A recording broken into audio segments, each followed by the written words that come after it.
Good morning. It's actually the evening. I'm feeling chipper though. I know, it's weird. Yeah, I know. My name is Willows. My name is Tyler. And welcome to Alcohol Beyond This Point, The podcast.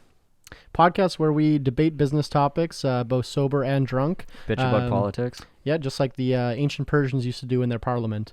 Look that up. Fact check me. That's a real thing. Welcome to episode 30.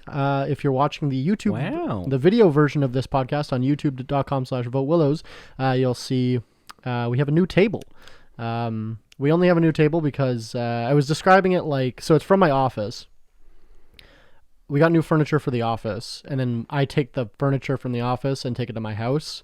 It's like, I was explaining it like the cabin, right? Yeah. You buy new furniture for your house, and then you take that furniture to the cabin, and then... yeah, that old table was like you sneeze on it, and it would... Yeah, so this is a little bit more secure. Our chairs are a little bit more secure. Yeah. So, got my video podcast shout out really early this time. Yeah, no kidding. In the intro. Yeah. How's the week? Oh, good. Feels like I was here yesterday, for one. You weren't. But I don't know. We had a phone call. It was nice and warm a few days, and then it got not warm. And it was snowing for some reason. It was snowing yesterday, so fuck that. Yeah, I don't know. I'm in the middle of, just on the cusp of starting to get excited of being able to work outside and get some sunshine and start enjoying that. Oh, I got my bike out. Oh, that's nice. Yep. I want to buy a bike, I think. You should. It's probably too late, though. What do you mean too late? They're probably all sold out. What do you mean they're all sold out? Literally, that's what happened last year. What does that mean? Took me 4 months to get a bike last year. What does that mean? I bought it in June. Just make more. What do you... Or May? Yeah, I bought it in May, and it took till end of the summer to get it. Actually, no, I got it end of October. Bike shops run by hippies, yeah?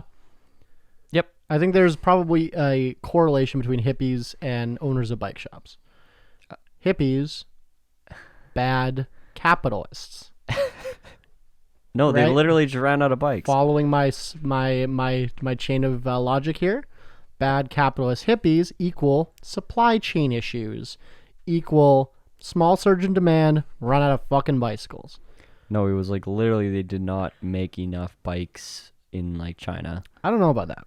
No, they straight up ran out of bikes. China has bikes, is what you're saying. Yeah, the whatever the normal annual quota for bikes was, GDP of bicycles. It got exceeded in the first quarter, and they were just all gone because people. What, COVID? Yeah, because people didn't want to take public transit anymore. Oh, that's fair. That's fair. And bought bikes. So apparently that was a huge driver. And just in general, people having nothing else to do and picking up new hobbies and fitness and whatever. You couldn't buy canoes, you couldn't buy paddle boards, you couldn't buy fucking any outdoorsy stuff. Even just you want to get an inner tube for floating down the river, you couldn't buy that shit either. It was all sold out. Not that you would know what an inner tube is, what the outdoor industry is doing. Hey, I go outside. I just prefer inside. Yeah, I know. I used to bike a lot though. I used to bike to school every single day. I guess as soon as I was able to walk to school by myself. Yeah. Till the end of grade 12, and I used to bike. There's a little lull in the middle where I didn't bike because I didn't think it was cool when I was 12 years old. Yeah.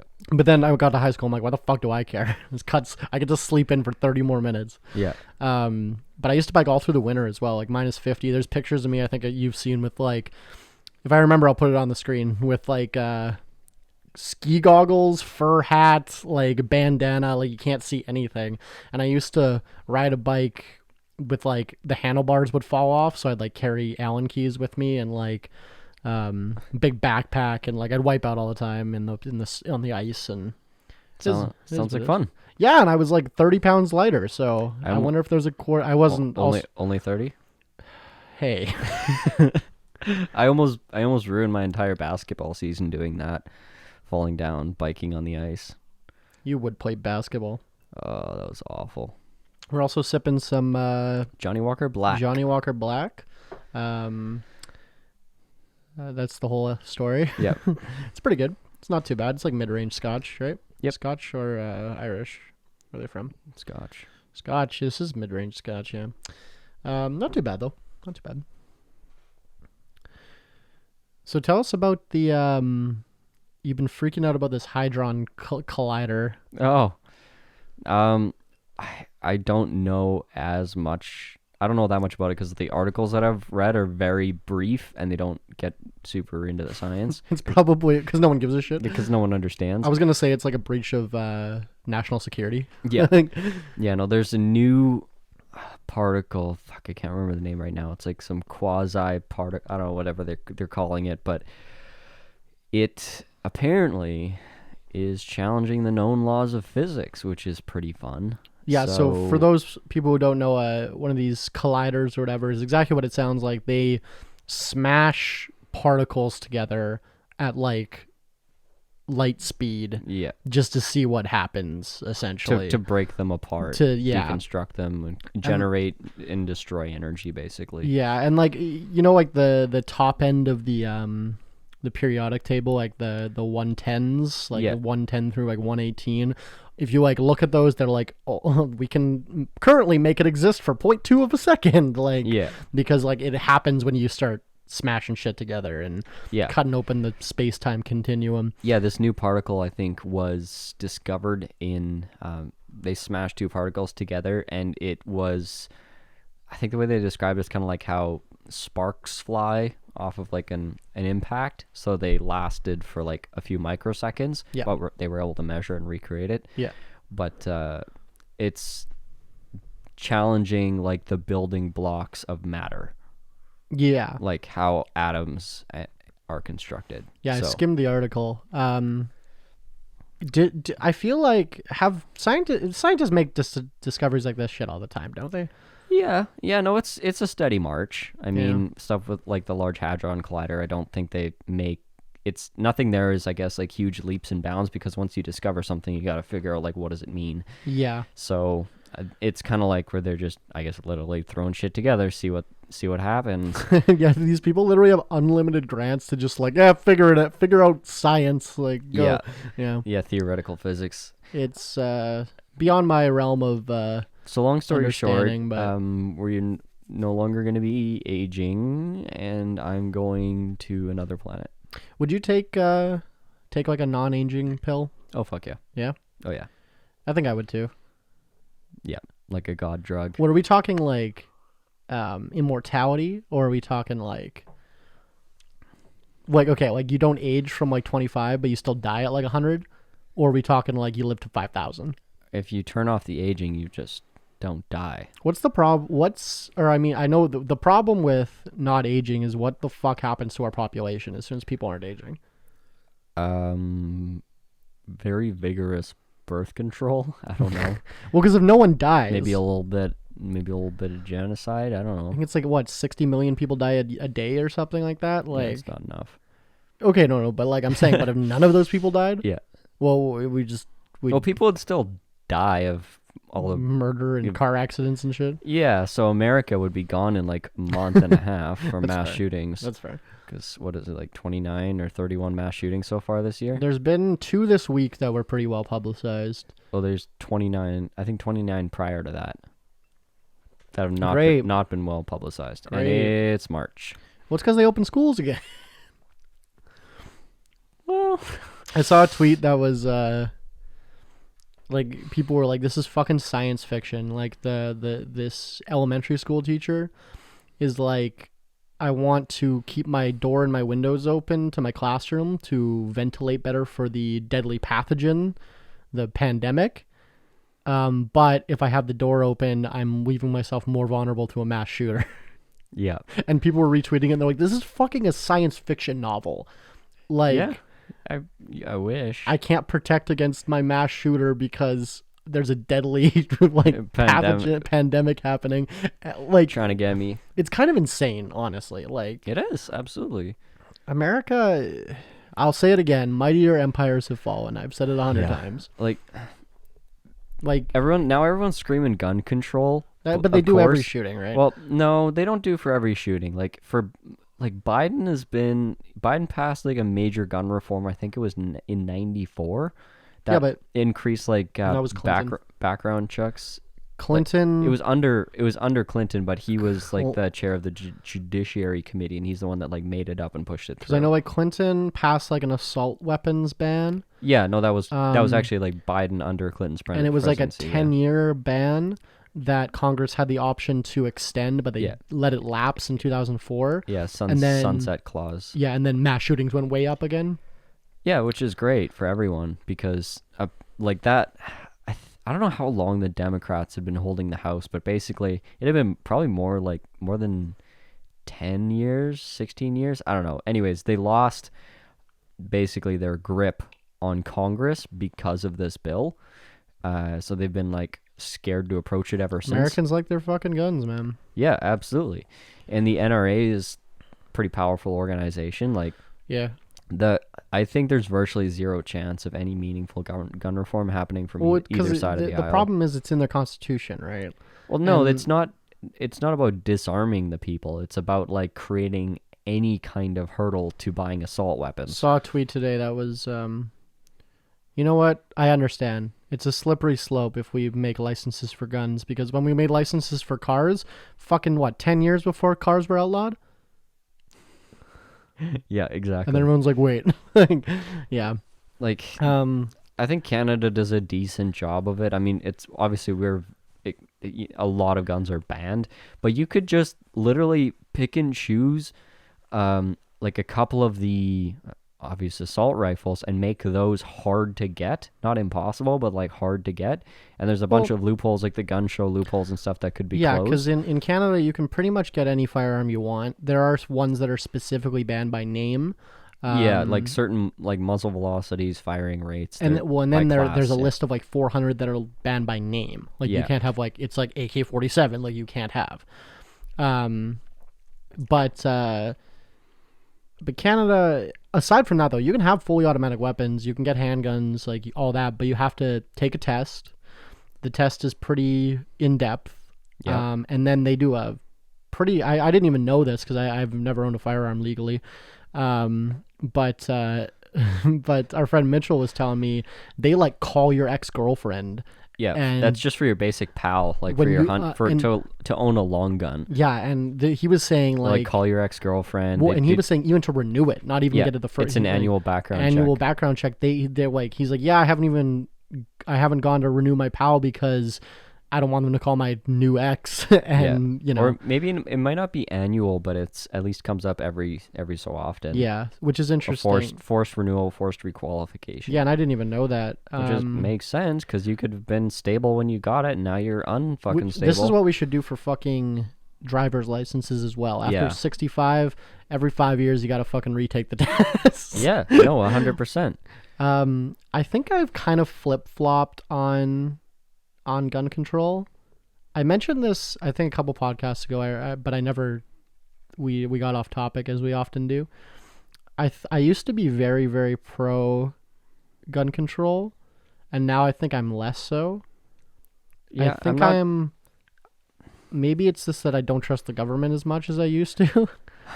I'm pro some degree of gun control because, like, I mean, it's just all the arguments against having gun control are just, they're not really good. Well, I don't buy any of the conservative arguments. Yeah, I saw another article posted. It was like number of mass shootings prevented by a legal firearm carrying citizen. Yeah, like a good citizen is like fucking zero. It's negligible. No, it's zero. Yeah. Like you might shorten it, but like people have not like stopped shootings. Like, yeah, it's not. That's like people, unless you're a trained soldier. Yeah, well, you're not going to react properly in the moment quickly enough to do anything, even to protect yourself. A lot of these people, though, they have the reason why they own a bunch of guns because they have this hero complex, right? And they're like, oh, I can't wait for someone to rob the bank I'm in because I'm gonna fucking save everybody, and like, yeah, and it never happens. Well, exactly, but that's what they're thinking. They're honestly thinking when they buy this fucking gun, they're like, oh, I'm gonna protect everyone, like, you know. Yeah, I think like because one of the biggest arguments I always hear is that like, excuse me, is that historically, Pol Pot, Stalin, Hitler have put very strict gun control laws in so that it disarmed the populace, so that it was easier to become a dictator. Because you couldn't have a armed revolution because no one had any guns. Yeah, but you got to realize that's also a very shitty argument. That's like saying Napoleon was also kind of blonde and so is Trump. Therefore, like it's like that level of argument. Yeah, it's a different century. And yeah, my counter is because I've heard Biden doesn't have the brown shirts for one. Well, Biden has control of drones in the stratosphere that can put a missile in a square meter from space. Yeah. Silently. You don't hear it until it hits the ground. These fucking things. Yeah. Like, they can literally... Yeah. These people that think they're going to have any... Like, we're going to fight the government. I don't think so. Like, the only way that'll the best case scenario would be a military coup. It would have to be. Well, because and then I've had like debates with like, Republicans or whatever that are like, they do that argument. So I counter with, no, you're just gonna fucking drone strike. They counter with, yeah, but look at what we did or what Vietnam. Right. It was farmers with fucking 30-year-old assault weapons fought off the entire U.S. Army. It's not 1960 anymore, right? No, like that would not work anymore. Like, it's the same argument I always have with like, people are always like, oh, I found all the information the elites don't want you to know on this weird website and shit. It's like, if they didn't want you to know it, it wouldn't be there. Yeah. If they actually are an all-powerful cabal, they're not letting people make fucking YouTube videos. Yeah, no, try saying that shit in China. I'd be like, they don't let, the government doesn't want me to. Yeah. And and video never gets posted. There you go. Yeah, that's actually a good, like, because China actually is a dictatorship. They're actually totalitarian at least. Yeah. Someone sent me a meme today that was like China in like 1980. It's like, we will be communist forever, and then the USSR falls, and it's like he's like looking at China's like looking at it's like a guy looking at a cupcake, and it's like, China capitalism. Yeah, they've like. They have a degree of capitalism. They have it's just state-owned. It's just state-owned, yeah. It's like Russia's kind of the same deal. But yeah, communism is kind of... There's no... I don't think any functioning communist countries anymore. They're all this kind of pseudo, like, authoritarian, centrist kind of... We're like... Because, like, yeah, like China, when you... No matter what, if you... Company gets big enough, they're like, you gotta sell some to the government, or they take it, or they just take it. They start putting people on the board, and if you don't let them get on the board, then they start throwing people in prison and then replacing them people on the board. Like, yeah, and they just showed us when they kidnapped Jack Ma that no matter how powerful and rich you are, you're not protected. You're not safe. But apparently he is safe. He says he didn't get kidnapped. He said he went into hiding. Yes, so he's sitting there talking to a video with fucking spotlights on him in a cave with his hands tied behind his back going, I did not get kidnapped. I just went into hiding in my vacation home. He's like reading off cards. I haven't seen the video. There's no video. I'm being facetious. Okay. I don't know. I don't No, he did go into hiding, but like they have been disappearing executives. Yeah. I don't know. I'm not fully convinced he didn't get kidnapped. They said, okay, we'll let you go back, but fucking tell people you went on vacation. Fuck you. Like, yeah. Right? Like, we can get to you in your home. Now you know that. Yeah. Yeah, no, I don't know. I wouldn't put anything past him. But anyways, we were talking about gun control. Oh, yeah. So I think I'm kind of at the point where I don't care. Whatever. I think nothing's going to happen, number one. When America? Yeah. Well, Canada just had 6 months ago had our deadliest mass shooting ever, and then evidence came out that it was like an RCMP undercover operation, and then no one talks about it. Well, ever. no, he was a confidential informant for the RCMP. Yeah, and the day of the shooting, they dead dropped him $400,000. Yeah. That has yet to been recovered. Yeah. Yeah, like and this isn't conspiracy. This is like CBC and fucking like McLean's did this piece. Yeah. Where they're like talk to our former RCMP chief, and they're like, "Yo, look at this video." He's like, "Yeah, that's exactly how we pay our informants. We like dead drop it in a car." No. It was out of a bank. Yeah, but so it was like out of like a Federal Reserve Bank that only like cops can go to. Federal government and I think like bank officials can go to.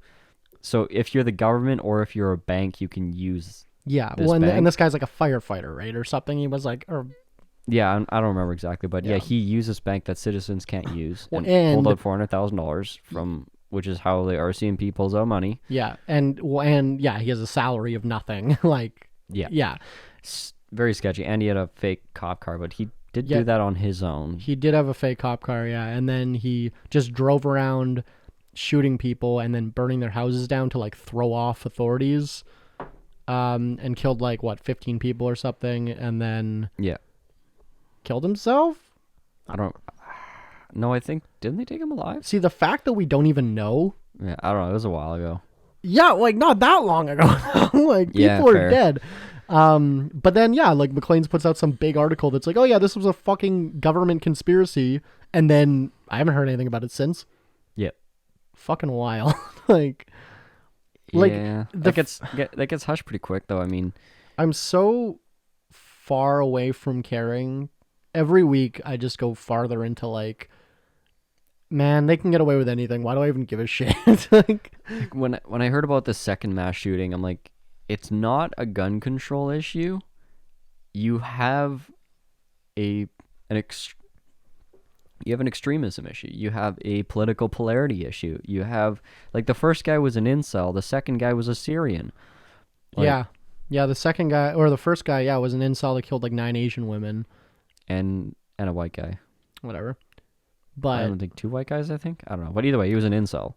And then the second guy was I told you all the tweets from like left-wing pundits that were like, "Oh, they took him alive, so I know it was a white guy." And then like 6 hours later, it's like they release his name and it's like something very Arabic, and everyone's like, "Doesn't matter. Point still stands. Gun control." They just like, it's like, oh come on, guys, like.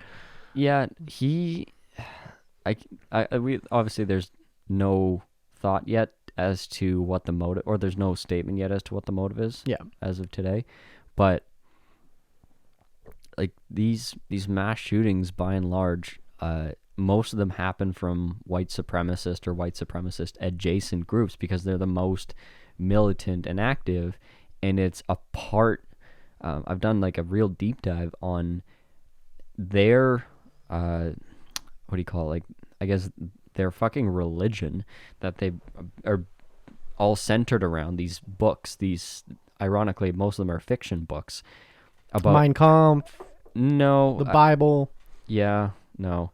It's like written by L. Ron Hubbard, neo-Nazis, white supremacists in 60s, 70s, 80s, 90s, and they use these as their textbooks for resistance because the militias themselves can't really hold together because they're too easy to spot and dismantle and whatever. Yeah. So having militias like the Proud Boys and stuff like that are not an effective way to mount a movement. Yeah. But the lone wolf, with a machine gun going into a grocery store is a very effective and virtually impossible thing to stop, because how do you stop a lone wolf shooting? It's usually a first offense. They're not on anybody's radar unless there's like some really good FBI work in advance online. But even then, they usually can't do anything because these guys committed a crime yet. Yeah, they'll commit the crime within hours or days of purchasing a weapon. Yeah, and even if the FBI guy is sitting right outside, the odds of them stopping it is still low. So yeah, it's the way it's going, and it's the way it's going to keep going. When I guess the solution is the same way how do you stop any crime, right? It's treat it from the bottom. Like it's treat the systematic reasons why people are committing crime in the first place. Yeah, how do you treat online extremism without becoming draconian like China? I guess making people more well-adjusted and happy, and then they don't have to seek out. Yeah, but that would require doing things for the people. No, I'm not America likes doing things for the billionaires. I'm not saying what they're going to do. I'm saying that's how you would fix do. it, right? But but not even though, right? Like there's a bunch of these school shooters, especially that come from like middle class white homes. You know what I mean? Well, yeah, but middle class is like one of the worst places to be. Sure. Like that's like, look at like Fight Club. That sums it up really well. Yeah, but like I guess a lot of people argue that like crime is in large caused by poverty, right? Yeah. So then give people UBI, crime goes down in theory. It does, yeah. So, but there's people that already have, a baseline of income and housing and food and et cetera, that are still going out and fucking murdering a bunch of people. Right, but it's a much lower rate. I mean, you're talking about like radicalism happening in the deep corners of the internet, and I don't think that socioeconomic factors weigh in that much. Well, then what's causing this? Why do people? It seems to be. It used to be very kind of like fringe, and it's just becoming more mainstream. So it's like you think about I'm thinking about it like a sales funnel, where the very top of the funnel is like your Fox News, and then it's we're even and then it's like Alex Jones. We're even putting mass shootings in business terms. Yeah, and then it's Alex Jones, and then you get like deeper and deeper, and then you get into 8chan, and then you get into fucking Parler and all these other places, and the radicalism just gets stronger and stronger and deeper, right? So the top of that funnel is just getting wider, and I think it's catching more and more people.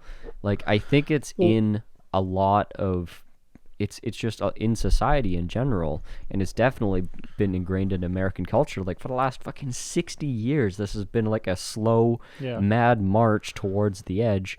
Everyone's like, oh, it's fine. Well, I've seen more and more people, average people, because like when I was a kid, like teenager, I used to spend a lot of time on like 4chan and the fucking I've seen some fucked up shit on the internet, and I've seen some opinions of some fucked up people on the internet. But I felt like that never but now you're seeing this shit on Facebook, right? Yeah. Like where the normies used to hang out.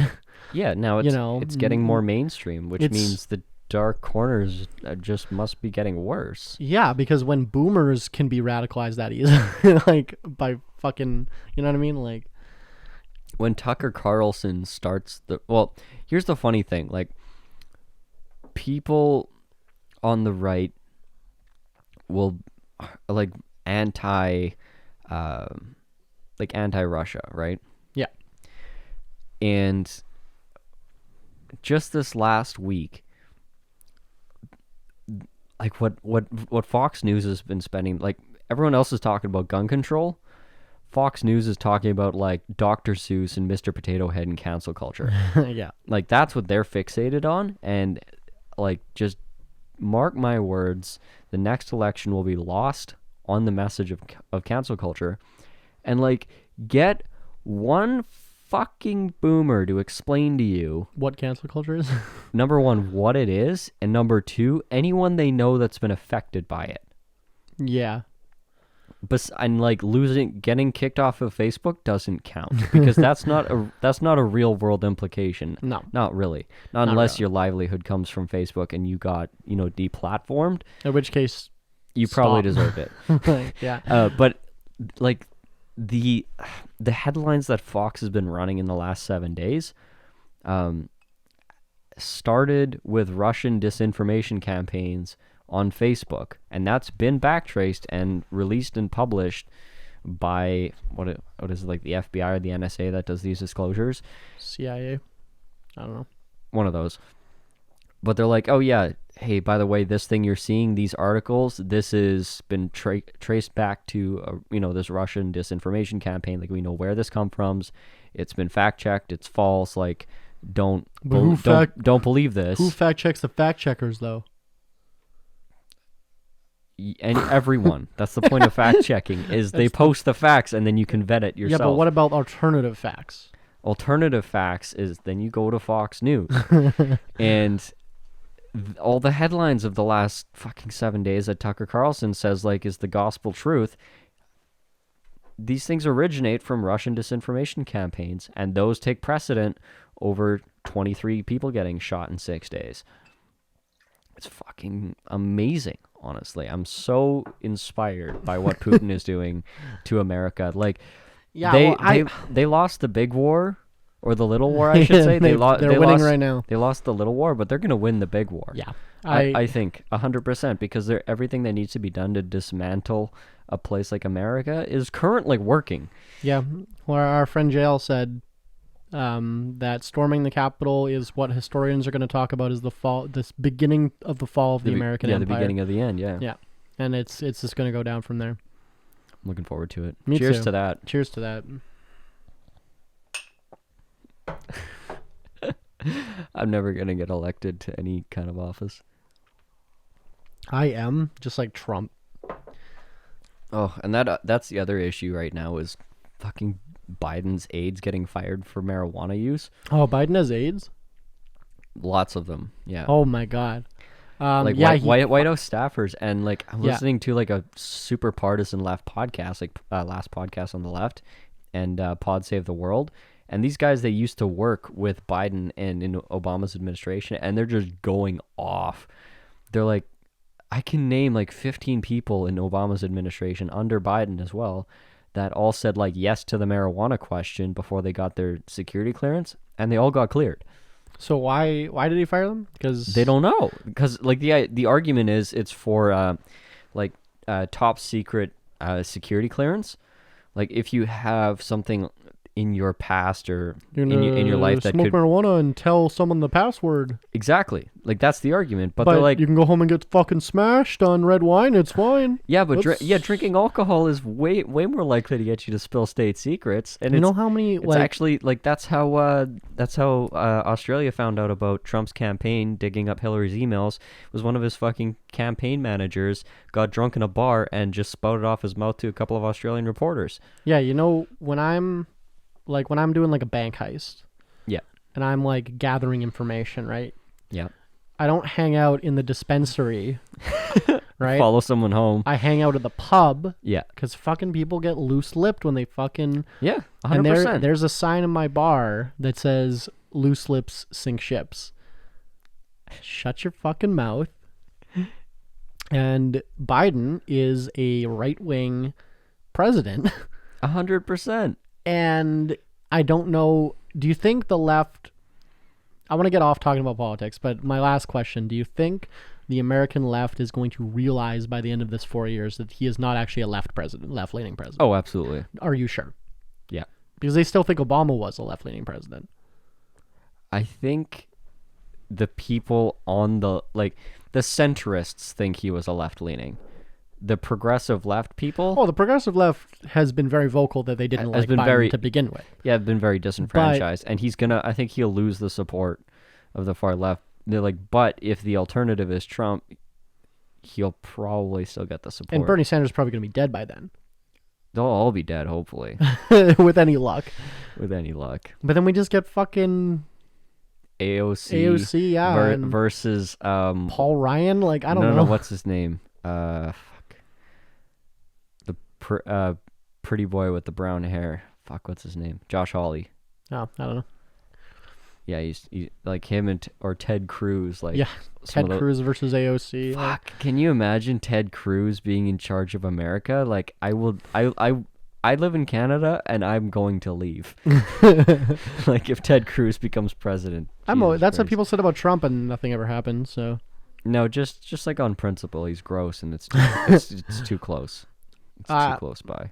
I like that he went to Mexico when Texas was freezing That's something I really respect. I also like that he never got caught for all those serial killings.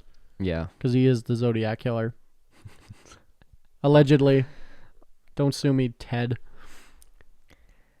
Anyway, do you have anything business related to tell? Oh, yeah, let's do Shot Caller first. Yeah. This is the segment that we call Shot Caller, the segment where you, the audience, can pick what shot we're going to take today. This shot comes to us today from Shrugging Dr. Beverage Company. It's a prototype, actually, not even released. They were able to share it with us. It's a rum. It's unaged, but it's pretty good. Rum. So here you go.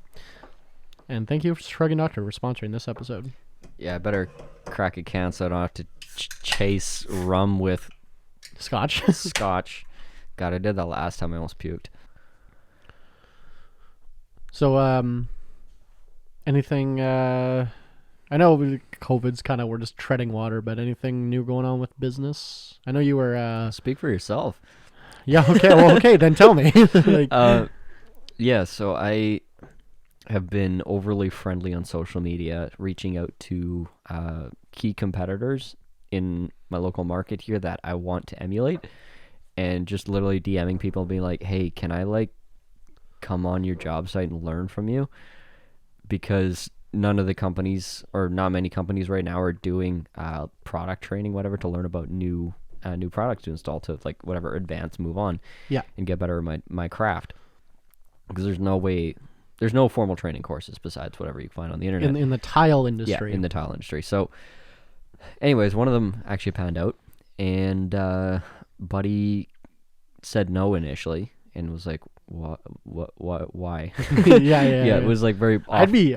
I would never let somebody in my fucking place. Yeah, but then a couple weeks later, came back and was like, "Hey, actually, I really need a new head installer. Do you want to come maybe talk about working for me?" And I'm like, well, I don't want a job, but I'll take the meeting. Yeah. So went in super open-minded and with no real agenda, but just kind of understanding where I was and what I wanted to do. Long story short, looking at doing something in spirit, it's like a merger. In practice, it's it's going to look like employment progressing to partnership. Okay.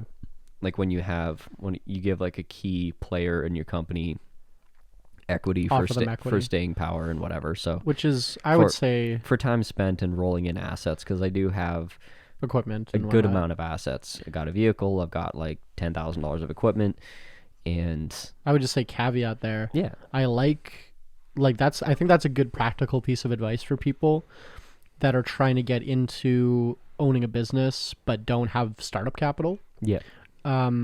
We've seen it happen that's pretty common. It's a very common practice, especially in the tech industry. Yeah, it's almost like a prerequisite for a lot of these companies starting up. Yeah, very, very common in startups. We know several businesses that have done this. Mm-hmm. That basically it's okay, you can pick your salary is going to be $50K a year, or you can do $30K a year and you'll earn stock options.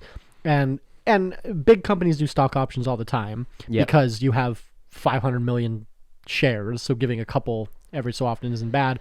But super small businesses can potentially make you significant partners. Look at Facebook, right? Yeah, because when you have a company I don't want to talk about this deal in its particulars, but obviously the story is important as to why this subject is important to me. But if you look at any small business that, I was going to say that conditional there, but I think unconditionally any small business, your first, let's say 3-4 staff, I don't mean just your general laborers to whatever take some time off you. I mean your 3-4 core full-time salaried level people that you're going to have in your company are going to fill competencies that are valuable enough to valuable as what the owner brings.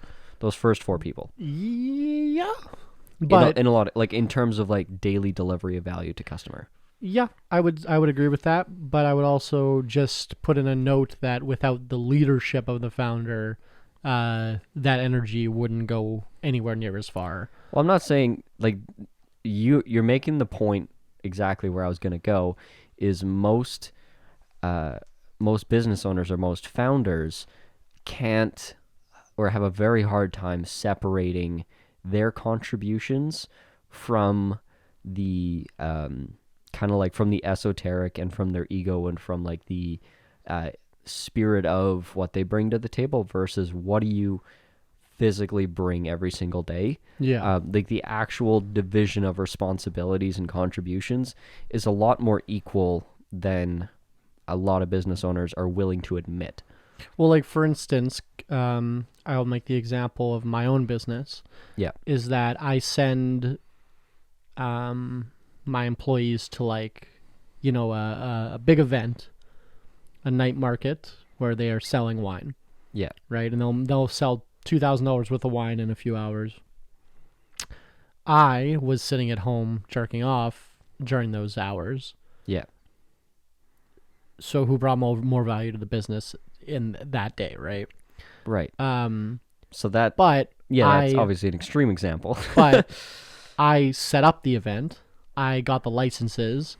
I had a relationship with the, organizer of the event and did a favor for him in the past so that when COVID happened and they had to cut 75% of their booths, I still got a booth. So I'll stop you right there. Track that out 2 years. Yeah. And all you do every day is jerk off. Yeah, and which your pretty much, yeah. employee goes and sells wine every day. Yes, pretty much, yeah. You do that for 2 years straight. Yeah, correct. That's my plan. Time is a factor with these things, right? An event, like you can make an analogy of that, yes, okay. But, I mean, at a certain point, and these are also hourly employees that you have that are extremely part-time. I'm talking full-scale salaried. Yeah, my business hasn't got to a point yet where I can handle or need full-time. Right. Well, in the summer, 2 out of 4 or 5 of my employees are full-time.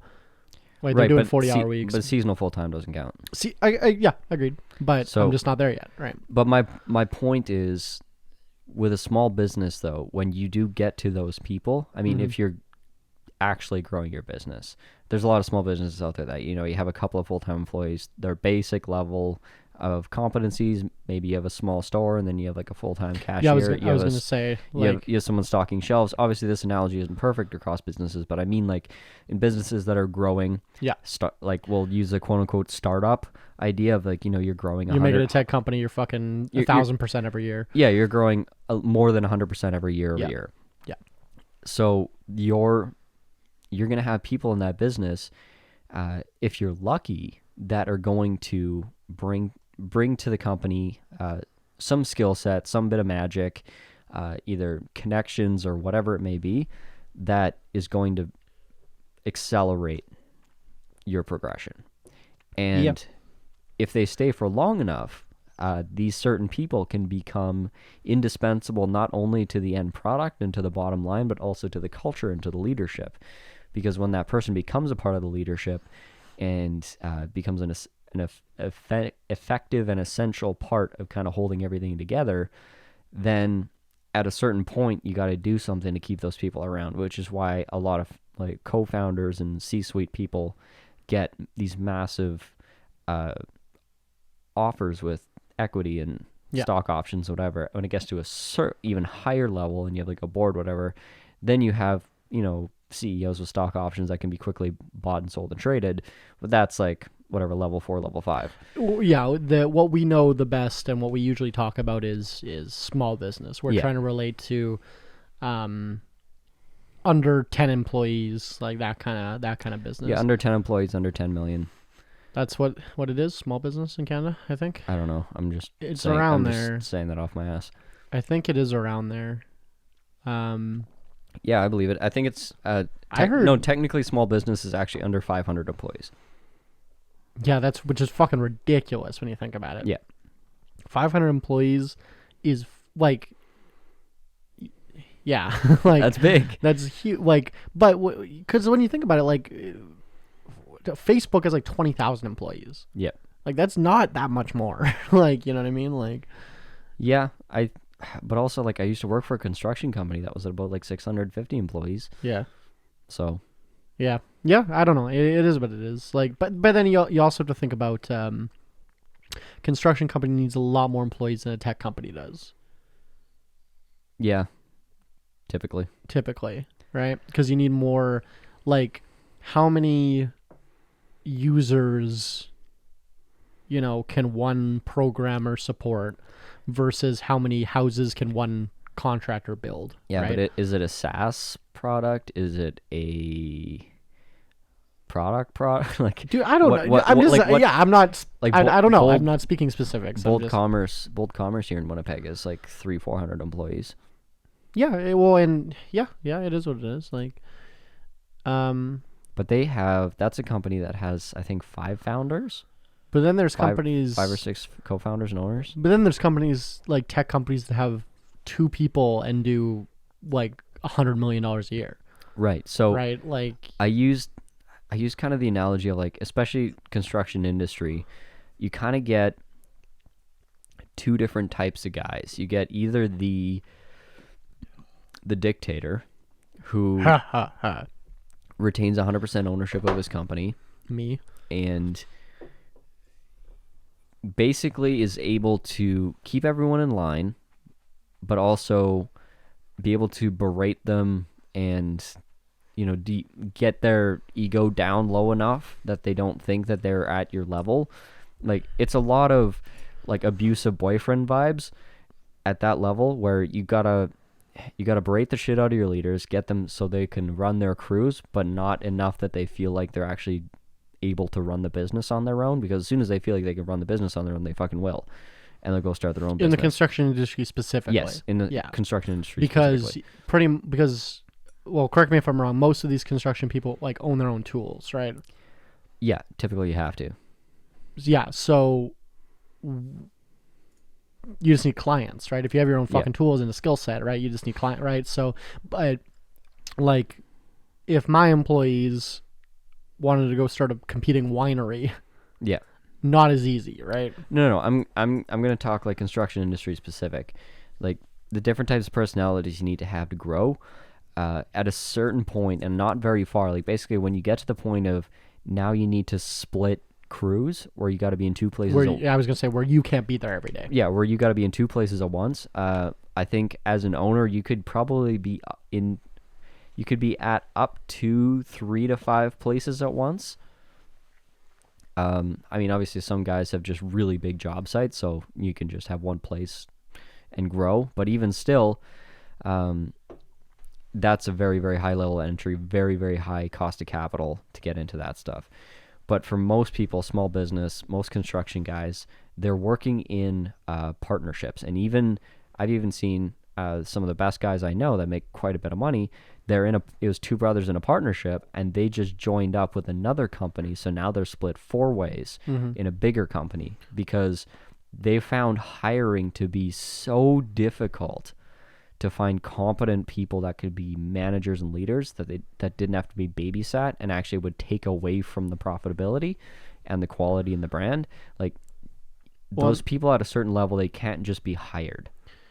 Yeah, and the idea, I have 2 things to say. Number one, the idea is when you sell a portion of your business, like you sell 10% of your business to somebody, they should be able to grow your business by more than 10%. Right. So right. Here's part 2 of it is when you look at an option or a deal like this, you have to look at it the same way as purchasing a stock. Yeah. Where when you're buying stocks, stocks are always prospective, right? Stonks or stonks? Both. Okay. More so stonks. Agreed. So stonks it's perspective on future business, which is why the Tesla stock price is incredibly high. Perfect. Tesla stock price is incredibly high, like multiples of like GM, even though GM makes and sells more cars. Yeah. So it's betting on the future. Yep. And that's how you have to look at these deals. And this is exactly how I explained it to this guy is when you look at something like this, I'm like, yeah, sure, today, maybe it doesn't make sense. I'm like, you scale this out a year, it starts making more sense. You scale it out 3 to 5 years, and I'm like, me and you could be virtually equals. See, I have been in a position where it was exactly the opposite of what you just said. Where we've had a serious offer for part of our to buy equity in our business. Yeah. Probably 4 or 5 times. Ready to do it. Buy like a 33% share. Like my partner and I each own 50% still. But I had people come in like want to buy a third, right? And it would have been huge upside at the beginning because they would have brought, hundreds of thousands of dollars cash that we could have expanded aggressively with, had a huge marketing budget, had a huge production budget. But then the more I thought about it, I think it was diminishing returns, where eventually they wouldn't be bringing the same value. That's a problem with the person, though, not the deal. Oh, yeah, no, I agree. Yeah. Well, there was nobody in the world that could have made that deal work, I don't think. With that person, you mean? No, maybe you, but there was nobody. That's what I'm saying. It has everything to do with the person offering you the deal, not the deal itself. Like if you have someone that is coming to the table, like it should be in the context that I think of it, it's someone that's so good you can't afford to hire them. Yeah. Well, okay. So, and then the other thing I was going to say was people are always like, oh, Jeff Bezos owns Amazon, right? Whatever. He owns 9% of Amazon. 20. Okay, no, I think he's high for giant corporations. He owns 20%. Yeah. Elon Musk owns 10% Tesla or something. Yeah, something like right? that. A lot. Okay, don't quote me on my fucking numbers. This isn't the numbers podcast. But a lot of people that own these giant companies, Microsoft, Apple, name a company, typically own 15% or less. Yeah. On public companies especially. I think almost exclusively public companies. And executives, co-founders, investors make up a large share. Google made something like 26 billionaires. Yeah, Facebook, great example, right? Yeah. All these fucking kids in the dorm room own whatever it is, 3%. Yeah. And go to the moon. Yeah. Dustin Moskovitz or whatever is not even involved in Facebook. He's worth $3 billion. Yeah. Eduardo Saverin sued Mark Zuckerberg for, tens of millions of dollars or whatever. And he got a few $100 million. They settled out of court, I think. Mm-hmm. Watch the David Fincher Social Network film. It's fucking excellent. Savage. That is a great film. Okay, well, here's a good segue.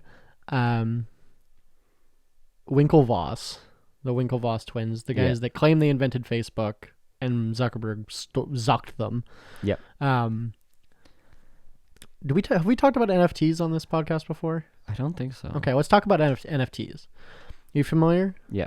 You non-fungible tokens? Yeah. So, non-fungible tokens is basically a blockchain item. Ownership certificate. Basically. Yeah. So you could basically buy a piece of art, let's say, online. It's digital. It's in the blockchain. So it's like Bitcoin in the blockchain. And you would own that certificate for that piece of art. Yeah. But it's all digital. And encoded into that NFT could, for example, this is why they're very popular, is you could buy a piece of art physically, but in order to actually legally own that piece, you would have to have the NFT. You have to have the it's like a deed. Yeah, it's like a deed, but in blockchain technology. Yeah. And why this is really cool is for the lifetime that piece of art exists and is traded. Every single time it gets sold, a royalty can get paid back to the original artist. Doesn't necessarily need to, but the original artist could keep getting paid every time that painting changes hands. So imagine Jay-Z buys your fucking painting. Fun fact, Jay-Z, half his net worth is in art. Yeah. Loves fucking art. He constantly buys paintings for undervalued, and then they're fucking 40 times what they're worth. Anyway, But Jay-Z buys your painting. 10 years later, he sells it for 40 times what he pays for it. You can get residuals from that. Yeah, it's like it can be percentage built in, royalty built in. Whatever. Yeah, it's all up to whatever and because it's all digital, you can fucking do whatever you want. Yeah, right. So it's like seen as a new revolution for creatives. Yeah, which is I think it's super cool. I think we haven't even begun to see the potential yet. No, we're talking like early adoption of the interwebs. This is like internet in 1999 or whatever, right? Like, this is, But one of the Winklevoss twins, the guys that had Facebook allegedly stole from them, was tweeting about NFTs being this like revolutionary, whatever. Mm-hmm. And some left-wing guy was trolling him. And was like, how is this different than me just Googling an image and being able to see it or whatever? And he's like arguing with him, like giving this whole like fucking thing, like whatever. It's like, well, because you actually own it, whatever. And he's like, is that the same thing if you just download an image from Google Images? He's like, well, if I had it physically, yeah, it would be. And then he's like arguing with him. And then his response is like, you know what? I see how this guy had a fucking multi-billion-dollar tech idea stolen out from under him.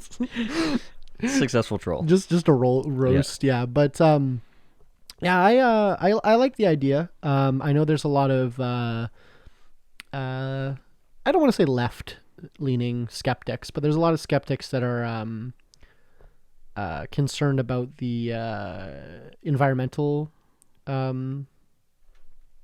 cost, whatever. Because if you know anything about the blockchain and Bitcoin, it does take a lot of energy. A lot. A lot of energy. I think it's buying one painting as an NFT is like running a diesel engine for like 10 weeks or something. Well, to generate the amount of pollution, right? To generate that amount of Bitcoin is what it's saying. Yeah, like because Bitcoins are, but whatever. But I mean that would be like if you had to generate new Bitcoin every time you bought something. But I mean, technically, if it's like being traded, it's not new. It's more ecologically friendly than, let's say, paper currency. Well, and for instance, my computer right now, we actually just used. You know what's awesome about not being a public company with a board? My partner and I had our shareholder meeting. Mm-hmm. The two of us getting drunk. And we decided that we should use company funds to buy a top-of-the-line graphics card for our office computer. Yeah. And we've been mining Bitcoin on the office computer with this top-of-the-line graphics card. And we're a private fucking company. We can do it. We can vote. If the board votes it, it happens, right? So now we're making a couple $100 a month in Bitcoin, which is awesome. But I don't know what my point was. But okay. My point was, this province, Manitoba, gets 100% of its electricity from renewable resources. Yeah, we have. I mean, an argument can be made against the impacts of hydroelectric dams. Yeah, but it fucks with ecosystems. That's what I was gonna say. The problems with hydroelectric dams, which is what our province gets all of its power from, is lots of wind though. Okay, but we get like over 100% from renewable resources. We sell a bunch to the states. Yeah. We get a ton of renewable. Dams aren't like polluting. It's that it's like fucking up beavers and shit. Yeah, like fish habitats. Yeah, but it's not polluting, right? Yeah. But so... And it's also... It just keeps going. Yeah, exactly. So I've gotten in arguments with people on the internet that are like, whoa, well, fucking, how much... is it worth it? You're fucking getting $200 a month in Bitcoin, but you're fucking going to kill the planet this much. I'm like, dude, I'm getting my fucking electricity from hydroelectric power. I don't know what the fuck you're doing. Like, yeah, no, this is from states. It's like those memes of a Tesla plugged into a coal plant generating electricity. It's like, yeah, that's not here. Like, what are you talking about? The Netherlands, fucking Sweden, like. they're all getting their fucking power from renewables. Yeah. This is America with clean coal. Like, nowhere else does this shit. Like, clean coal. I love clean coal. I think it was Ted Cruz. If it wasn't Ted Cruz, it was a high up Texan government guy. Yeah. Rick Perry, maybe. It was someone high up that literally said in a fucking forum, if we just filled the desert with solar panels, we're gonna fucking drain the sun, and it's gonna cool the earth. If only it was that No, easy. and like the crowd chanted, like, ah! Like, if only it was that easy like, to cool the earth. If like literally we are going to drain the sun. Like, these people literally do not understand renewable energy, and that's what, like, fucking Trump saying like windmills give people cancer and shit, like, And kill birds. what, apparently that is a thing. Yeah, but not like They fuck up birds. Not like huge numbers of birds. Also, fuck them, they're birds, what do we care? I've seen a lot of windmills, and We have a ton. I've never seen a dead bird. Yeah, we have a ton in southern Manitoba. Close to We have a ton of giant, what are they called? They're not called windmills. What are they called? Wind turbines? Wind turbines, yeah. Yeah, we have a ton. What and- actually the not so fun fact about wind turbines is it's actually creating a crisis in the balsa wood industry because the fins are made with balsa wood, and why can't you make them out of, I thought they were like metal. no, they're like balsa wood and fiberglass, I think. Do they have to be light? Is that Very, why? yeah, they're very light. Okay. Yeah. Yeah, very light, very strong. Balsa wood. Balsa wood. That's interesting. Have you ever felt it? Held it? I Like, don't know. Maybe. balsa wood. It feels like it's like as light as styrofoam. I've heard of it. I've only heard of it like through memes. Like, oh, this table is balsa wood. Yeah, no, it's like as light as styrofoam, Okay. but it's as strong as wood. What do we get it from? Balsa trees. Oh wow. Okay, where's, I don't know. South American trees. Yeah, I believe it's South America. Okay, but cool. the good thing is, it only takes like 5 years to grow A balsa tree. a balsa tree that can be harvested, which is super fast. Sure. True. But the countries that these trees are in, they don't have good infrastructure for sustainable logging. Oh yeah, like Brazil just signed a thing that Yeah, said like they that. could. Yeah, Brazil's president, who's very right. Bolsonaro. Yeah, he's very right leaning. Signed a thing that said they could deforest like 20% of the Amazon. Yeah, he's like, fuck the Amazon. And also they have like 3,000 people a day dying in Brazil from COVID, which is great. He got COVID, the Yeah. president. Yeah, and he's refusing to It's do fun- any lockdowns, and he's like still pushing hydroxychloroquine Okay, to be fair, that works. very well. I take 2 tablets of hydroxychloroquine. Yeah, COVID is What is it? basically malaria. Well, essentially, right? What was I saying? Oh yeah, fucking, we're running out of cork as well. Yeah. I know that because I'm in the wine industry. We use like an amalgamated cork. That's it's real cork like held together with plastic, so it's like a third of It's like one. the cork that you would Yeah. actually use. But yeah, apparently we are running out of cork as a society, like the world. We're producing more cork than we are growing it, because it's like a slow growing Yeah. thing. So yeah, it's interesting. Like, I was talking to my cork supplier, and he's like, "Oh, you might not be able to buy cork anymore." I'm like, "What?" And he's like, tells me this whole story, like, with statistics. Can't about- wait until they start saying that about coal. Yeah, no kidding.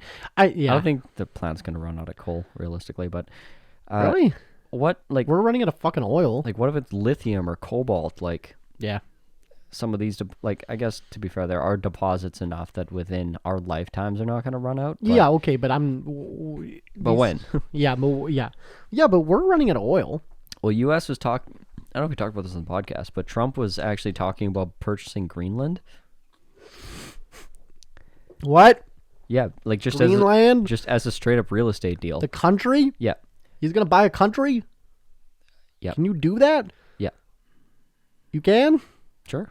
Isn't Greenland like a UN member state? Yeah, You can just buy them?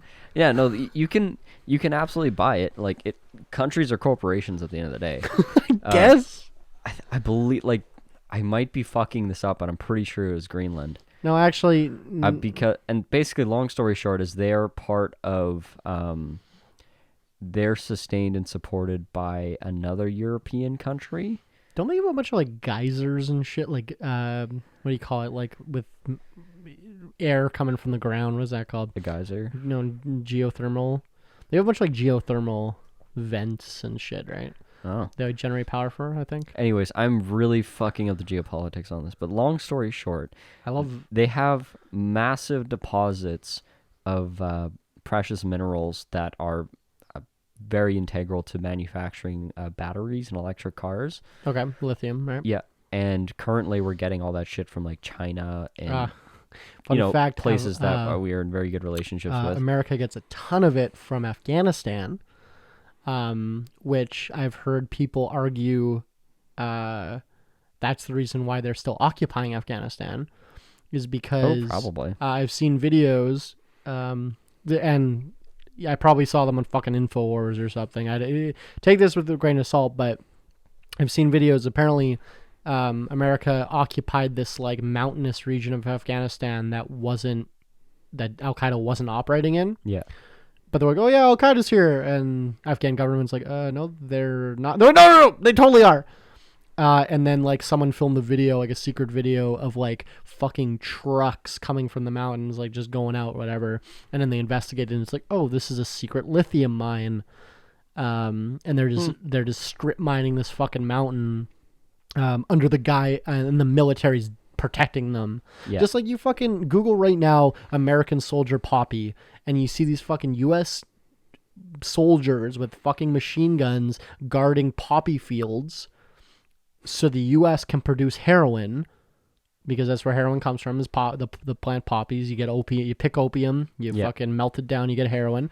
They pick the fucking opium and they sell it back to fucking black communities in America. And it's literally U.S. soldiers protecting these poppy fields. So the because like 90% of opium comes from like Afghanistan. Yeah. And gets shipped over in like caskets of dead soldiers. No, well that was a real thing. That's watch the movie American Gangster. Like it's a movie obviously, but it's a Frank Lucas is the real guy in real life. And I think he like consulted on the movie to like get it be made. It's with Russell Crowe is the cop. Oh, okay. I think like Denzel Washington is Frank Lucas. And it's I googled it after I watched it the first time and was like, oh, this is like pretty accurate.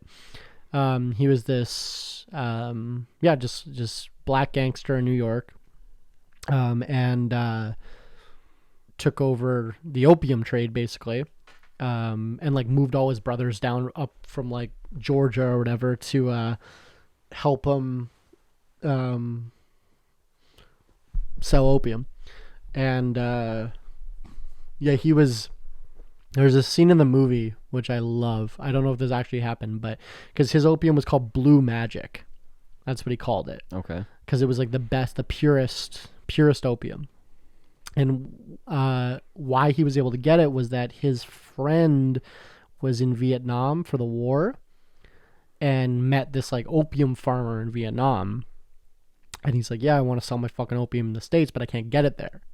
So what Frank Lucas did was put it in, or allegedly, they never proved this, because he claimed that he did it in the trial or whatever. He was like, oh yeah, I was fucking doing this, but then the U.S. military was like, no, he was not. So who knows who to believe. But he said that they would pack these coffins of dead U.S. soldiers in Vietnam with opium.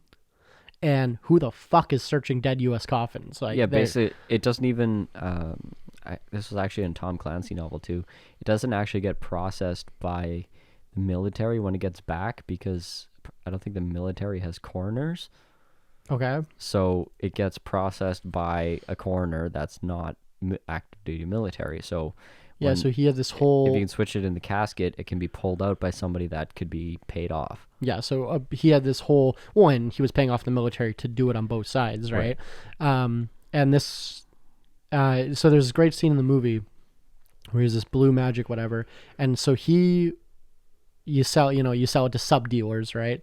And this guy was cutting it and then reselling it because like to make more money, right? Mm-hmm. And so he's like, I don't give a shit if you cut my heroin and fucking resell it, but you're not calling it Blue Magic. Because that's my fucking... And he's like, that's my brand name. It's like Coca-Cola. You don't fucking see people watering down Coca-Cola and then selling it. And then the guy's like, what the fuck? He's like some drug dealer. He's like, what the fuck are you talking about? He's like, that's my fucking brand name. Yeah. Call it whatever the fuck else you want. Do not call it Blue Magic because that's my fucking... Like, you can't cut it and then sell it as my product. That's copyright infringement. And he's like, what the fuck are you talking about? It's a great scene. But, yeah, it's... Opium is great. Long story short. And, yeah. I don't know where my point was. I'm kind of drunk. Well, Trump buying Greenland is pretty cool. Oh, yeah. So, why didn't he? I think maybe he couldn't get it approved. Oh, okay. I was going to say, Canada was going to buy a tropical country. Yes. You remember this? Yeah, to make it like a part of Canada as was that the like same way that our US, Hawaii? The way the US has Hawaii. Yeah. Was that our... It wasn't Trinidad and Tobago, was it? No, but it was Gulf of Mexico, wasn't it?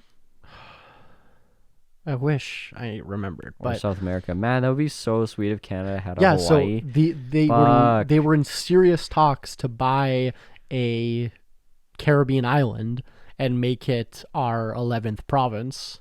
That'd be so sweet. And we could just travel there without a passport. Like, you could just go there because it's part of your country. And there was like serious talks. Like, apparently it got far in the negotiation. Like, yeah, and Greenland is so I guess you can just buy a country. yeah, Greenland is like basically a budget deficit for its parent country, because I believe Iceland. Yeah, it's whatever it's sponsored, its parent country. It's like it's a major black or sorry. And Greenland is sponsored by Squarespace, just like we are. If you want, to buy a country, use Squarespace. Just kidding. Hit us up, Squarespace. We'll take your sponsorship. But yeah, the price on it was phenomenal. It's like the country currently or whatever operating it could not capitalize on the extraction of all these minerals, but like if it was internalized, it would not only be militarily a massive how close it is to Russia. Right. No, it's that'd be a huge deal. Then you put troops in Alaska, you put troops in Greenland, you're on both fucking sides of Russia. Yeah, exactly. And then also the mineral extraction side of it. Yeah. So, well, I think like because it might happen. That'd be kind of cool. Correct me if I'm wrong, but Greenland is like they occupy the rim, just like Australia. Like they're all around the coast. The coast, yeah. And then the interior is like nothing. Yeah, like kind of like Canada. Yeah, I guess kind of like Canada, but like Australia is a better example, I think. Where they're Australia all on the too. coast, but nothing's in the middle. Yeah, but if you look at like square miles, and we're pretty much just everything's hugged around the borders. Canada. Yeah. Yeah. Oh yeah. No, we're all 95% of our population is within 100 miles of the U.S. border or something. Yeah. That's because it's really cold. It's cold up there. It's really cold up there, and we don't have any roads. And there ain't no roads. There's a lot of trees. There's a lot of bears. No, well, there's not a lot of trees. 90% of fucking Canada is above the tree line, where trees don't grow anymore. But also, you can't build roads because the ground is frozen. Well, you can build roads. It's just, why would you? I don't think you can, though. Sure, right? you could build roads on permafrost. Why haven't they built roads then? Why would you? I don't know how. There's no taxpayers out there. I don't know how fucking expensive is it to build a road. Very. No, I thought you couldn't build a road because it like freezes and thaws and just fucks it. That's mostly frozen. Like permafrost by definition is always frozen. Do I literally look like a Civic Works developer? No, there's just no tax base up there.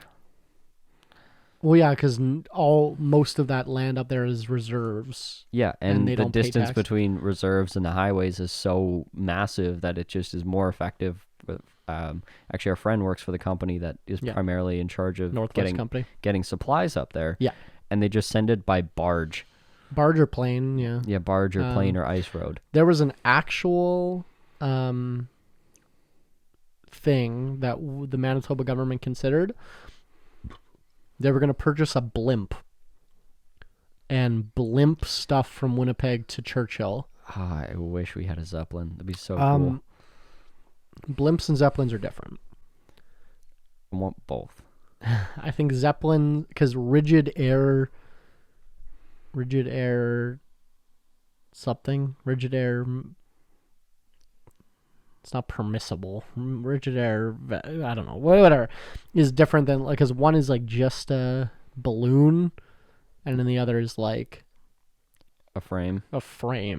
But yeah, apparently super cost effective. Yep. To send a fucking blimp rather than airplane, obviously, or and obviously barges. You have to be on a fucking body of water, but you could send a blimp anywhere. That was literally a fucking, and they like crazy. We've sent blimps over the Pacific Ocean. Yeah. From Europe to fucking North America, like New York to fucking London. Like, we've sent a fucking Zeppelin. Like, which billionaire was it that was considering buying a blimp so he could circle the globe for a full year? I don't know. Nonstop. I don't know. That sounds like a Richard Branson thing, but no, it wasn't. Sure. Okay. No, it was like some tech billionaire was gonna buy like a Zeppelin and turn it into like his house, and then just like float around, like just not have a house and just float around the world. Around the world in 80 days. More or less. Well, I guess they have, and like, just like live their entire life in a Zeppelin. I guess they have like bathrooms the same way planes do, right? So like a septic tank or whatever. Yeah. And then you just bring enough supplies to get you where you're going. Yeah. You could probably get mid-air resupply too with drones and shit. Oh yeah, because you're fucking going 10 miles an hour or something ridiculous. Yeah. I think it's like a month to get over the fucking ocean. Yeah, no, it ain't quick. You're not going fast, but you can do it. Which means we could go to these fucking obscure communities. Do blimps exist anymore? Are there any commercial blimps? I don't know, but I like hot air balloon week. Oh yeah, when you like look up and there's like 40 hot air balloons, you're like, what the fuck's going on? I love that time of year. Have you ever been in a hot air balloon? No, but I want to. Me neither. I'd go in one. We should go. We should fucking rent one. Yeah, I might die, but why would you die? They're pretty dangerous. I feel like that's not very dangerous, right? I feel like they're pretty dangerous. More than a plane? Oh yeah. Why? So much. Like, it's a balloon. Fuck off. First of all, fire. Fire? Second of all, it's like a non-flammable... I don't think there's seat belts. Seatbelt. Third of all, I've never seen that episode of Archer where he's on a Zeppelin and someone lights a cigar. Anywhere? This whole thing's a bomb. It's not. Jesus! Wanna blow us all to shit, Sherlock? Sterling. What? For the last time, the Excelsior is filled with non-flammable helium. Yeah. Yeah. No, the fire is necessary. Yeah, it's not flammable gas. Like, you fill a... No, but I mean, like, the flame can, like, light the balloon. No, I don't think... No, because you're thinking of the fucking Hindenburg. I'm not. The humanity I know thing. exactly how a fucking hot air balloon works. You need a massive flame with, like, a gas tank. Yeah. You need to, like, whatever, blast a flamethrower into the balloon. Jamie, look up fucking hot air balloon deaths. How dangerous are hot air balloons? You know what? I'm going to put it into my phone right fucking now. Hot air... Oh, wow, it did R. Balloon deaths per year. I like that. What are the odds of dying? They are incredibly safe. Accidents are uncommon, and fatalities are even rarer. Between 2000 and 2016, only 21 hot air ballooning fatalities were reported in the United States. Hey, that's less than how many people got shot last week. This week. Okay, think about this, right? It's safer to be in a hot air balloon than to be an American. Think about this.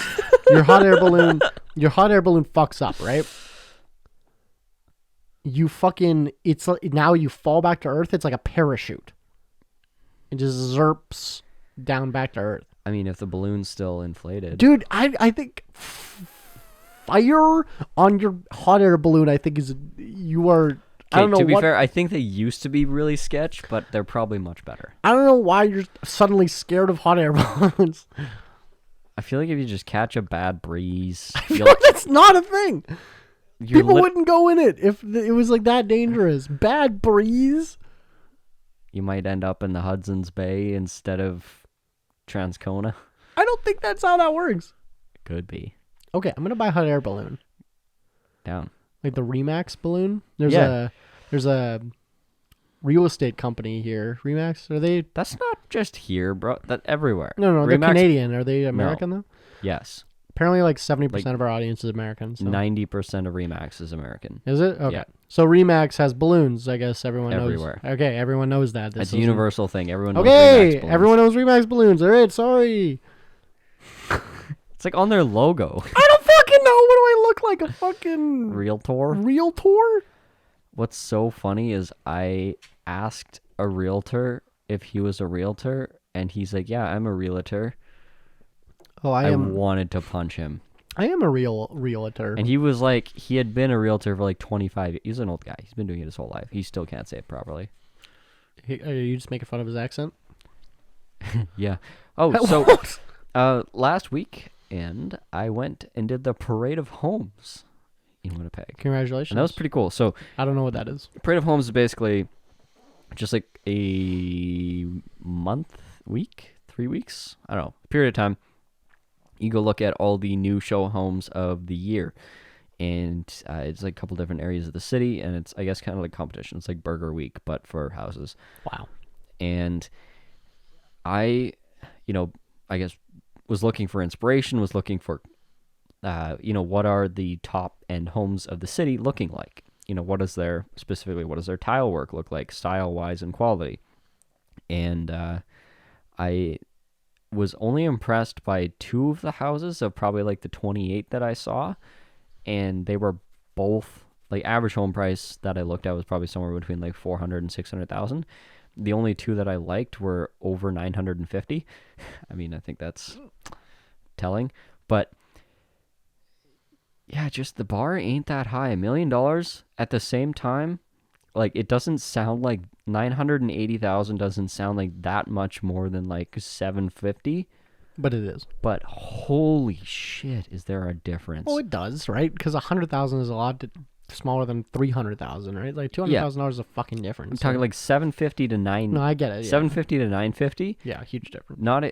It's not a huge difference. In, like if you can get approved for 750, you can get it's probably not a big stretch to get approved for 950. Fair point. Same if you can get approved for like $1 million, you can probably get 1.5. So fair point. Yeah, just not a huge gap in price, but oh my goodness, what a massive difference in end product. Yeah.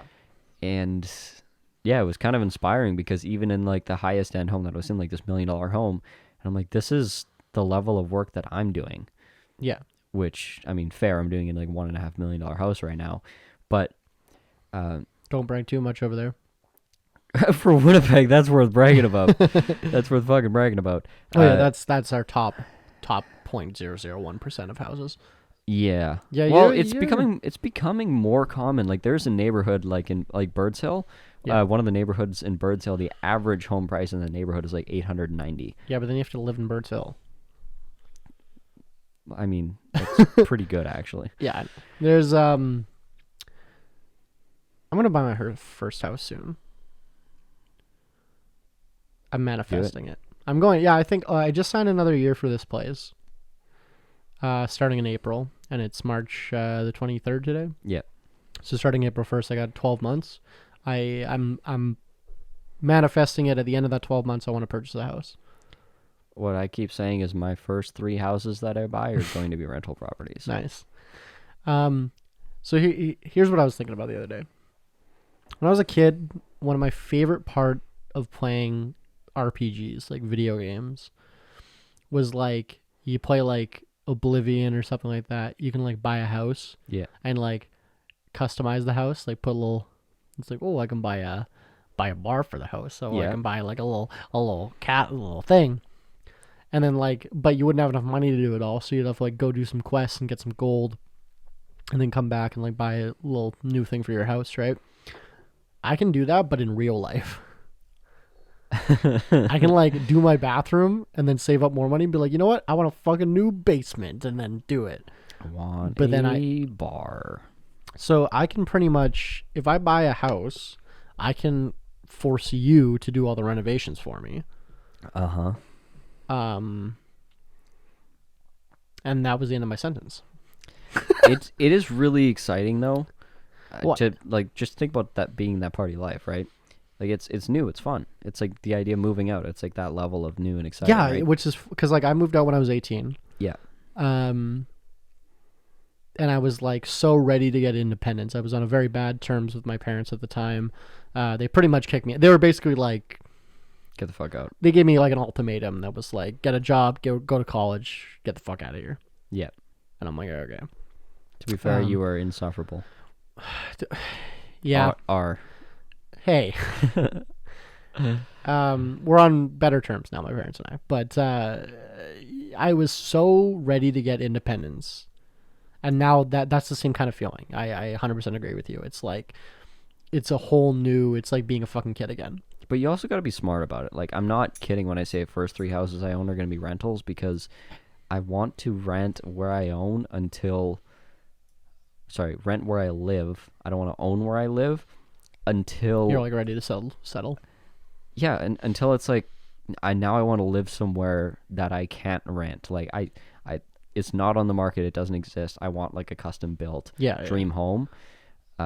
That's kind of my ideas. I'm going to live in progressively nicer houses that I rent.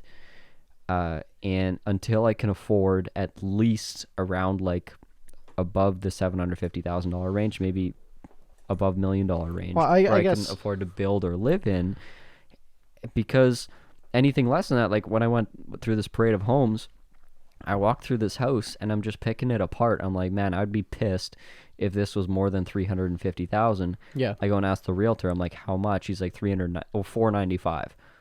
And I'm like, I wouldn't pay $350 for this shit. And the yard was fucking tiny. You have like 3 feet on either side of the house and a 20-foot backyard. It's all mud. Not even close to the middle of the city or any good scenery or the river. Like what, this lot is not worth anything. It's like, yeah, lot's like 215. We are in a bubble though. That's what they're saying. Well, partially, yeah, but it's only going to get so much worse this year. See, here's what I'm thinking though, is that I'm going to buy a house and live in it until I can afford a bigger house, and then buy a second house, live in that new bigger house, and then rent the old house, and then continue doing that. Well, you can, but then that's putting you in a position where it's a lot harder to get that second mortgage than it is the first mortgage. Well, no, I'll buy it in cash. Why would you buy a house in cash? That's the dumbest idea ever. Because it's drug money. If you're going to launder money, don't do it in real estate. Don't make one purchase. if you're going to launder money, kidding. Don't do it in residential real estate. What you do is you buy... I have never and will never launder money or break the law, or I have never been convicted of a crime. Anyway. So if you want to launder money... I'm not trying to launder money. If you wanted to launder money... You could make a winery and then report a bunch of your sales as cash and then cycle the cash through. Yeah, so I saw a fantastic example of this, of a property that, like, the only way it made sense, because it was from a competent business person, but they were running this ridiculous building. It was like a multi-million-dollar commercial building in horrible disrepair. All of the leases were, like, on paper or not even on paper, and most of them were paying in cash, and like even the division of areas within this warehouse that everyone was renting was like not well defined. So we were analyzing this as a property to purchase. It was impossible for us to discern who was actually a tenant there, how much they were paying, like what the bills were.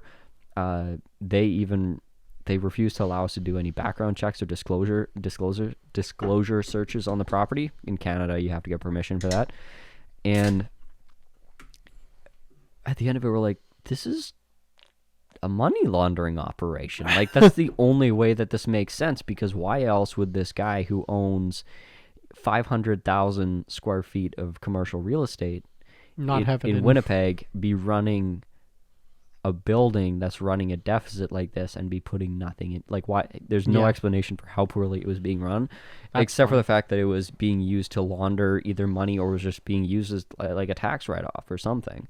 But if you want to get away with it, you got, like I say, do it in commercial. Did you snitch for that information? No, it ended Good. up getting sold Good. not long after, and I think that guy's already on a lot of lists. So am I. I'm big into film. We always talk about this. I used to make films when I was a kid. I used to actually want to go to film school when I was a kid, and I do have it on my like bucket list to direct a feature length film and like have it in theaters and stuff. I do want to do that, and I'll fund it myself. Fuck it. But in my have it on a streaming service. yeah. But in the film industry, there's a lot of people allegedly that launder money through films. They'll have a film with $100 million budget, and it looks like shit, and there's no good actor. Like it's shitty. There's no fucking. It looks like shit. There's no production value, whatever.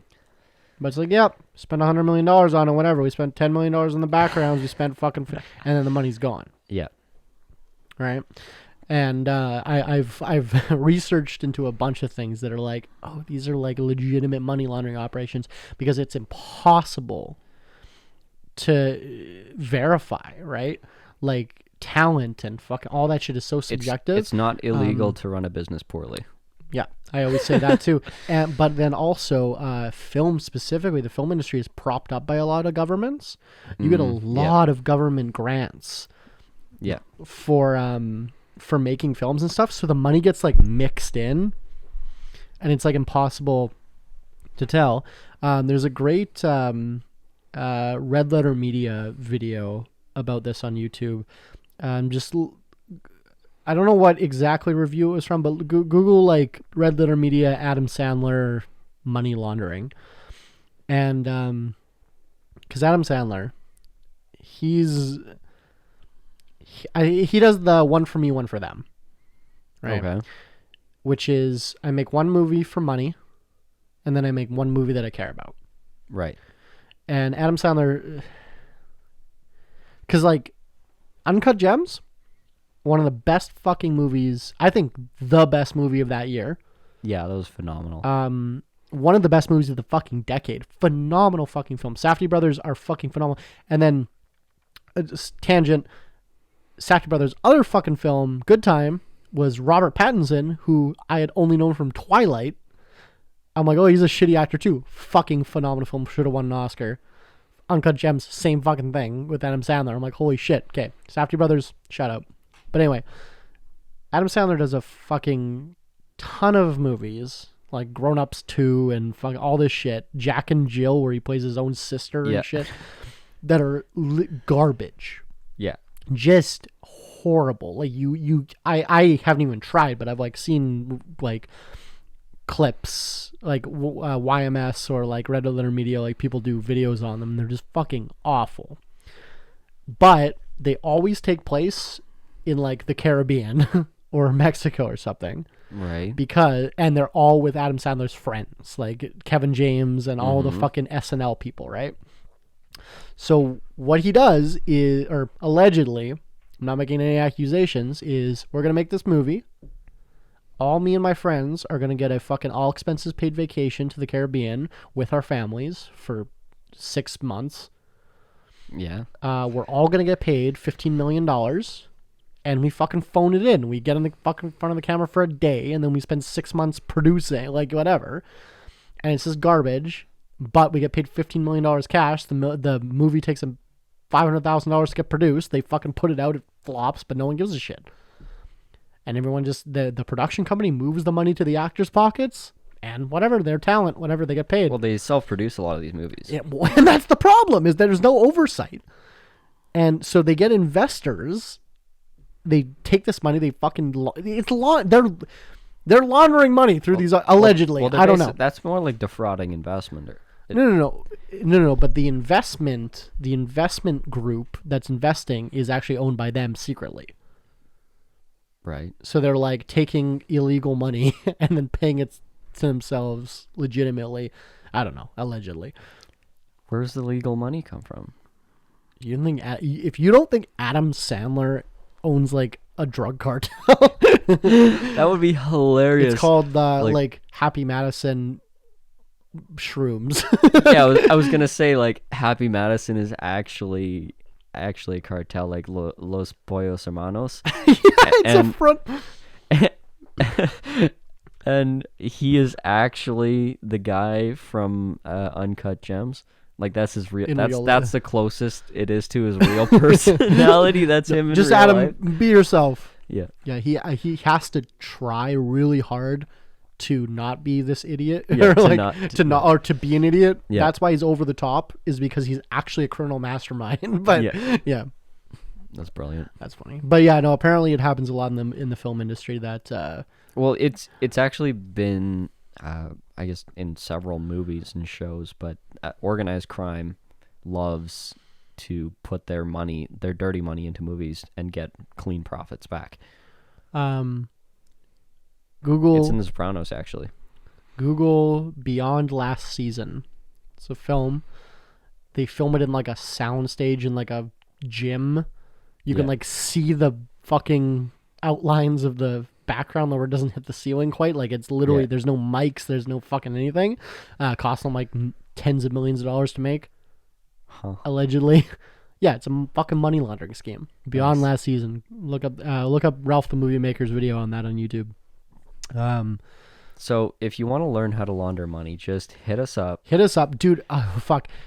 You watch Breaking Bad and she's like, oh, when they own the car wash, and she's just like putting transactions through the fucking machine. Yeah. It's literally how you launder money. 101. Get a cash-based business, which gets audited like fuck. Doesn't matter, because if people can walk into your store and pay with cash, you don't ID them, they're not on the camera, whatever. There's no way to trace it, right? So you take your drug money, you take your $100 bill from drug money, and you purchase $100 worth of car washes. Better if it's a service-based business. Yeah. Because my wine is all tracked. Yeah, products can be tracked. But if it's a service-based business, like you're just paying for fucking laser tag or you're paying for a car wash, no way to fucking trace that shit. Take your $100 bill, pay for it on the books, pay your fucking taxes on it. Whatever's left over is clean, right? Yeah, you want to clean money? Buy a casino. Casinos are so well regulated, though. Yeah, I mean, just watch the Ozarks. Ozarks, yeah. Anyway, I think it's probably on the note of money laundering, extortion, and Adam Sandler. Extortion, yeah. This is Alcohol Beyond This Point, the podcast where we talk about extortion and money laundering. And get drunk. Drunk and then sober. Okay, so drunk opinion, do you think money laundering is good? I agree. You can follow us on Alcohol Beyond This Point on Instagram, Alcohol Beyond This Point podcast on Facebook. My name is Willows. Vote Willows on everything. VOTEWILLOWS. Everything, literally everything. And call me at 204. And follow me on Instagram. Nailed the word. Instagram? Yeah, Tyler _ the builder. Underscram. And otherwise, just call me. Okay. Thanks. Google Willows and harass. Dude, don't do it. What's his name? Don't harass the wine me. critic. No, dude, shut up. Thank you.